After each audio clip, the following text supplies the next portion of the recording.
Le message d'aujourd'hui s'adresse aux fidèles. Les fidèles doivent être prudents car il y a un danger particulier auquel ils font face. Pas les rebelles, pas les paresseux, pas les négligents. Les personnes fidèles, celles qui se présentent, celles qui se soucient, celles qui répondent quand on les appelle, celles qui se portent volontaires, les personnes qui portent le poids, celles qui restent tard, arrivent tôt et s'assurent que tout le monde va bien. Le danger n'est pas que les personnes fidèles cessent de servir Dieu. Le danger est qu'ils deviennent tellement occupés à servir Dieu qu'ils cessent de l'écouter. Beaucoup d'entre nous ont appris la valeur de la responsabilité, du sacrifice, de l'engagement, du travail acharné. Oui, ces choses comptent. Les Écritures honorent la diligence. Elles honorent la fidélité. Elles honorent la persévérance. Mais il y a un changement subtil qui peut se produire lorsque l'obéissance est remplacée par l'obligation. Quand ce qui a commencé comme une réponse à la voix de Dieu devient lentement une réponse aux attentes des gens. Quand ce qui a commencé comme un appel devient un devoir, quand ce qui a commencé comme un culte devient une performance. Et ce qui est effrayant, c'est que de l'extérieur, rien ne semble aller mal. Tu continues à servir, à donner, à aider, à assister. Tu continues à porter des responsabilités au travail, à l'église, à la maison et dans la communauté. Pourtant, quelque part au fond de toi, la frustration commence à grandir. La fatigue commence à s'installer, la joie commence à diminuer. Vous vous sentez tiré dans 100 directions, et pourtant, d'une manière ou d'une autre, vous vous sentez coupable chaque fois que vous dites non. C'est souvent le premier signe que l'obligation a pris la place de l'obéissance. Dieu n'a jamais voulu que ses enfants soient principalement guidés par des exigences. Il voulait que nous soyons guidés par son esprit. Jésus l'a parfaitement modélisé. S'il y a jamais eu une personne entourée de besoins illimités, c'était Jésus. Les malades avaient besoin de guérison. Les personnes brisées avaient besoin de délivrance. Les foules avaient besoin d'enseignement. Les disciples avaient besoin de mentorat. Les chefs religieux exigèrent des réponses. Sa famille voulait de l'attention. Pourtant, Jésus n'était jamais contrôlé par les exigences autour de lui. Dans Marc chapitre 1, après avoir beaucoup prêché et guéri de nombreuses personnes, Jésus se retira pour prier. Les disciples l'ont trouvé et ont dit « Tout le monde te cherche ». La plupart d'entre nous entendraient ces mots et se sentiraient immédiatement obligés. Tout le monde te cherche, tout le monde a besoin de toi, tout le monde t'attend. Tout le monde t'attend. Pourtant, Jésus répondit dans Marc 1, 38. « Allons dans les villes voisines afin que j'y prêche aussi, car c'est pour cela que je suis venu. » Remarquez ce que Jésus n'a pas dit. Il n'a pas dit « Eh bien, si tout le monde me veut d'ici, je devrais rester. » Il n'a pas dit « Je ne veux pas décevoir les gens. » Il n'a pas dit « Je sais que Dieu m'a dit autre chose, mais ces gens ont des besoins. » Jésus était guidé par son but, pas par la pression. Il écoutait son Père plus qu'il n'écoutait la demande publique. Mais combien d'entre nous peuvent en dire autant? Combien de fois sommes-nous restés dans des endroits parce que les gens s'attendaient à ce que nous restions? Combien de tâches avons-nous continué à porter parce que nous avions peur de décevoir quelqu'un? Combien de ministères, de comités, de conseils, de projets, de relations, de responsabilités? Combien avons-nous continué simplement par habitude, routine ou obligation longtemps après que Dieu ait cessé d'en parler? Parfois, nous appelons cela fidélité. Dieu appelle cela la désobéissance, parce que l'obéissance n'est pas simplement faire de bonnes choses. L'obéissance, c'est faire ce que Dieu veut. Marthe fournit l'un des exemples les plus clairs de cette tension. Luc chapitre 10 nous dit que Marthe a accueilli Jésus dans sa maison. Elle servait. Elle travaillait, s'occupant des détails. Tout ce qu'elle faisait semblait honorable. Pourtant, tandis que Marthe travaillait, Marie était assise aux pieds de Jésus, écoutant ses paroles. Finalement, Marthe devint frustrée. Luc chapitre 10, verset 40 dit « Mais Marthe était distraite par beaucoup de services. Pas distraite par le péché, distraite par le service. » Elle n'était pas distraite par la rébellion. Martha était distraite par la responsabilité. La distraction n'était pas due à la méchanceté, mais à de bonnes choses. Martha a finalement confronté Jésus parce qu'elle se sentait dépassée. Seigneur, cela ne te fait-il rien que ma sœur me laisse servir seule? Beaucoup de gens aujourd'hui posent la même question. Seigneur, ne vois-tu pas tout ce que je porte? Seigneur, ne vois-tu pas combien je fais? Seigneur, je sais que tu dois voir à quel point je suis épuisé.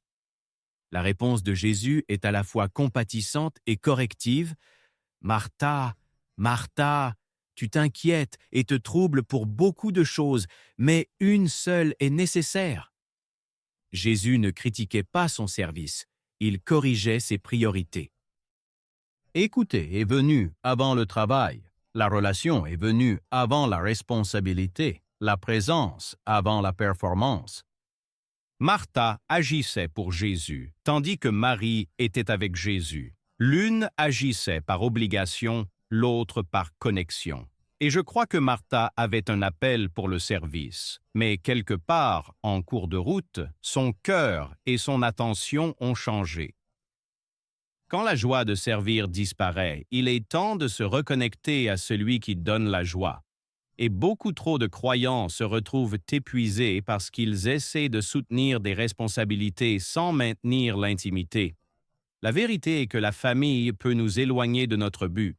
Le travail peut nous éloigner de notre but. L'Église peut nous éloigner de notre but. Même le ministère, si nous n'y prenons pas garde, peut nous éloigner de notre but. Les organisations civiques, les engagements communautaires, les opportunités de bénévolat, les postes de leadership, toutes ces causes sont bonnes, mais chacune d'elles peut nous éloigner de notre but si nous n'écoutons pas continuellement la voix de Dieu.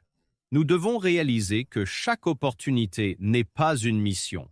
Chaque besoin n'est pas votre responsabilité. Toutes les portes ouvertes ne sont pas celles de Dieu. Chaque demande ne mérite pas un oui. Jésus a guéri beaucoup de gens, mais il n'a pas guéri chaque personne malade en Israël. Jésus a enseigné à de nombreuses foules, mais il n'est pas resté avec chaque foule. Jésus aimait tout le monde, mais il ne donnait pas à chacun un accès égal à son temps. Il se soumettait constamment à la direction de son Père, et c'est à cela que ressemble l'obéissance. L'obéissance nécessite de l'attention, elle nécessite de la flexibilité, elle nécessite de l'abandon. Et Abraham le démontre magnifiquement. Dieu a dit à Abraham de sacrifier Isaac. Abraham a obéi. Mais imaginez si Abraham s'était attaché à l'instruction plus qu'à la voix donnant l'instruction. Au moment critique, Dieu l'a redirigé. Genèse chapitre 22, versets 11 à 12 dit « Mais l'ange du Seigneur l'appela du ciel et dit « Abraham, Abraham !» Il répondit « Me voici !» Et il dit « Ne porte pas la main sur le garçon. » La grandeur d'Abraham n'était pas seulement qu'il ait obéi à la première instruction. Sa grandeur était qu'il ait entendu la seconde. Certaines personnes entendent Dieu une fois, puis passent le reste de leur vie à répéter l'instruction d'hier. Mais Dieu est un Dieu vivant qui continue de parler.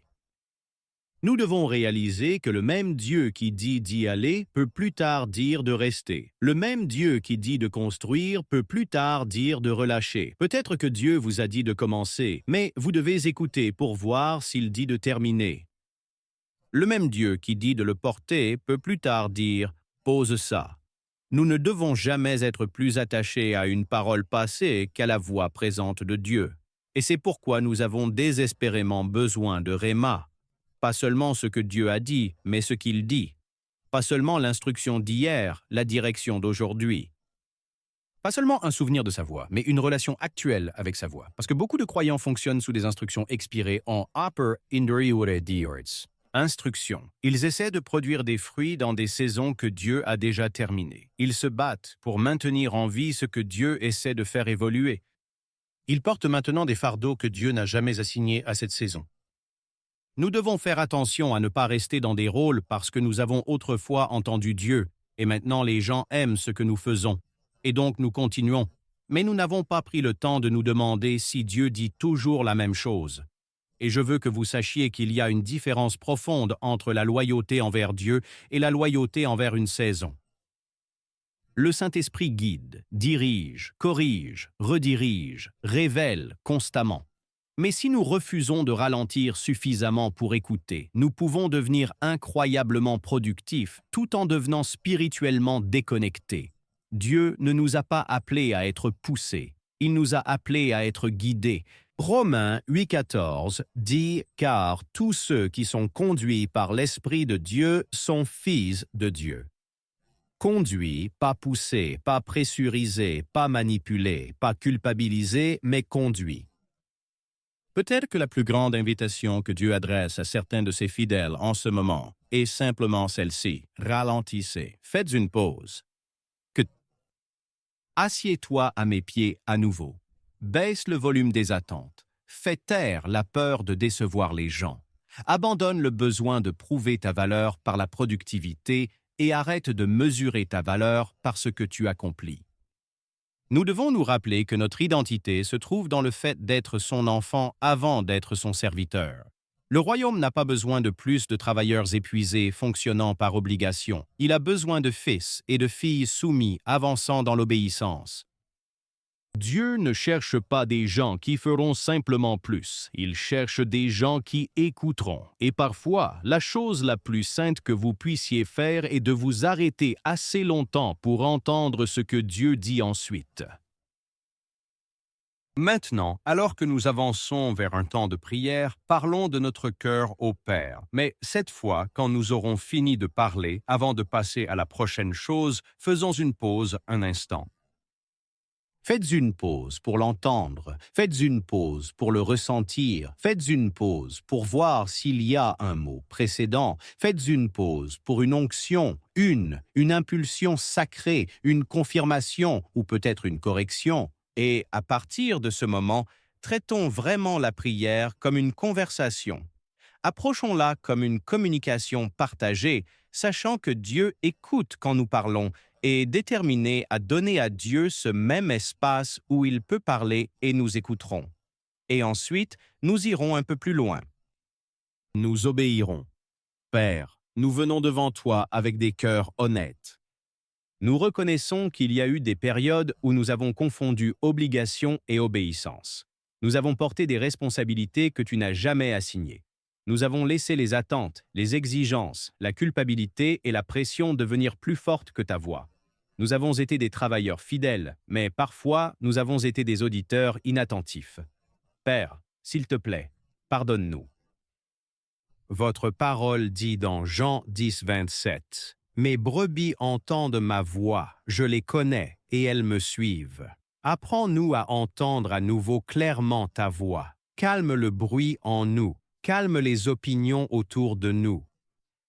Apaise la peur de décevoir les gens et aide-nous à reconnaître quand tu parles.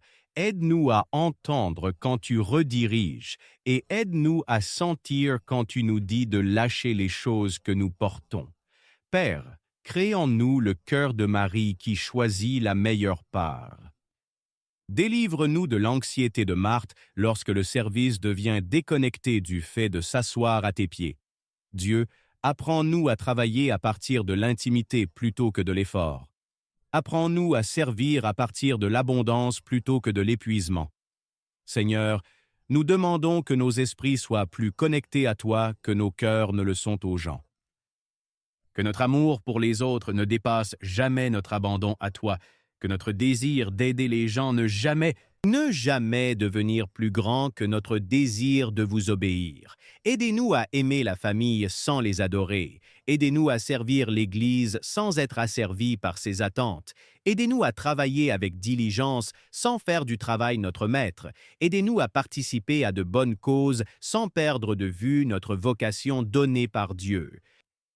Aide-nous à ne pas rester dans une chose quand ton onction s'est retirée. Ta parole dit dans Proverbe 3, versets 5 à 6, « Confie-toi en l'Éternel de tout ton cœur et ne t'appuie pas sur ta propre intelligence.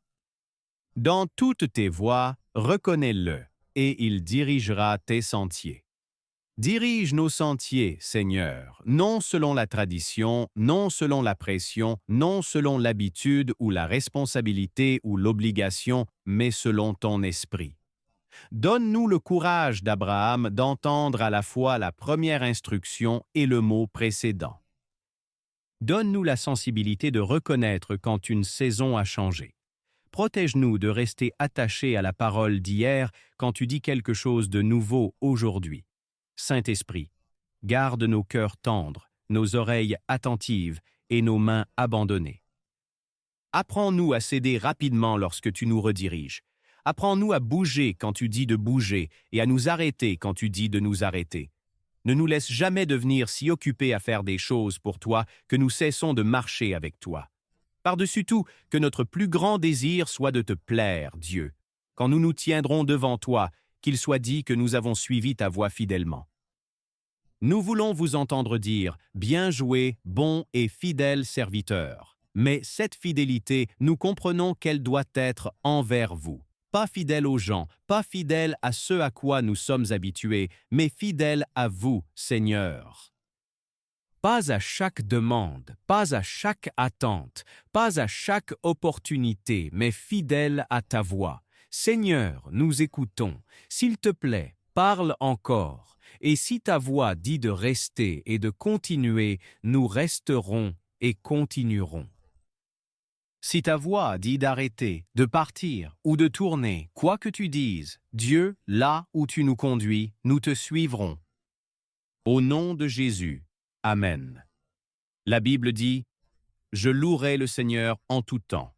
Je parlerai constamment de ses louanges. Je ne me vanterai que dans le Seigneur.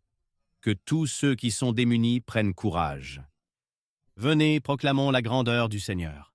Exaltons ensemble son nom.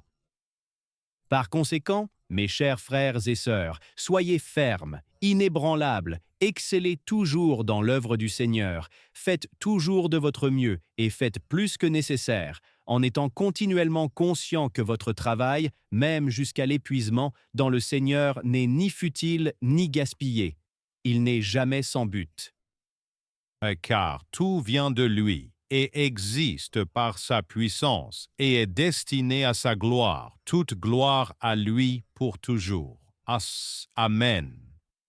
Car tu es grand et accomplis des merveilles, toi seul es Dieu.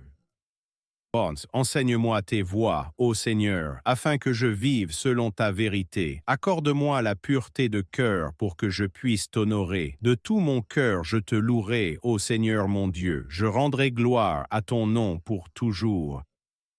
Car ton amour pour moi est très grand. Tu m'as sauvé des profondeurs de la mort. Et que vos cœurs soient pleinement dévoués au Seigneur notre Dieu, pour vivre selon ses décrets et obéir à ses commandements comme en ce moment. Confie ton chemin au Seigneur. Fais-lui confiance aussi, et il agira.